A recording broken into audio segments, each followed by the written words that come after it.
आज की इस क्लास में हम ईच एंड एवरी का यूज़ सीखेंगे। ईच और एवरी के दरमियान क्या फ़र्क है। आप सारा दिन ये लफ्ज़ बोलते हैं, सुनते हैं, लिखते हैं ईच और एवरी, लेकिन फिर भी ग्रामेटिकली गलत हो जाता है और बाज़ दफ़ा ऑप्शन में आपसे पूछा जाता है, आप वहाँ पर भी गलती करते हैं क्योंकि आपको दरअसल उसकी लोकेशन और यूज़ का नहीं पता होता है। तो आज इसी चीज़ को ज़रा सीखेंगे। सबसे पहले ईच को देख लें। ईच की मैंने डेफिनेशन लिखी है, we one think of things separately one by one. जब हम चीज़ों को गिनते हैं अलहदा करके, एक एक को गिनते हैं, एक एक को वन बाय वन करके हम गिनते हैं, तो ऐसे में फिर ईच लगाया जाता है। जैसे स्टडी ईच सेंटेंस केयरफुली, हर सेंटेंस 1 2 3 या ABC जितने सेंटेंसेस हैं वन बाय वन सेपरेटली सबको केयरफुली पढ़ें, फिर देखें।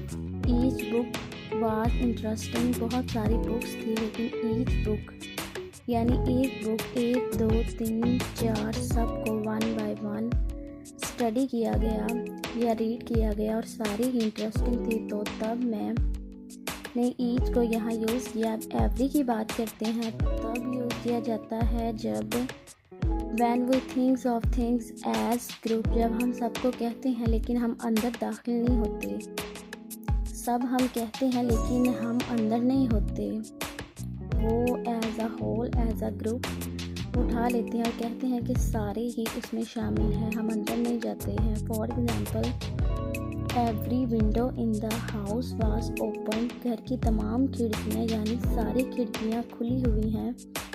अब उसने गिनी नहीं, 1 2 4 10, एक एक को नहीं गिन रहा। एज अ होल उसने कह दिया है, क्या पता एक आध बंद भी हो, लेकिन जब आप एवरी कह देते हैं तो आप सारा कुछ उसमें गिन देते हैं, आप बीच में काउंट नहीं करते। इसी तरह every boy in the class is working hard, हर लड़का क्लास में जो है वो मेहनत कर रहा है।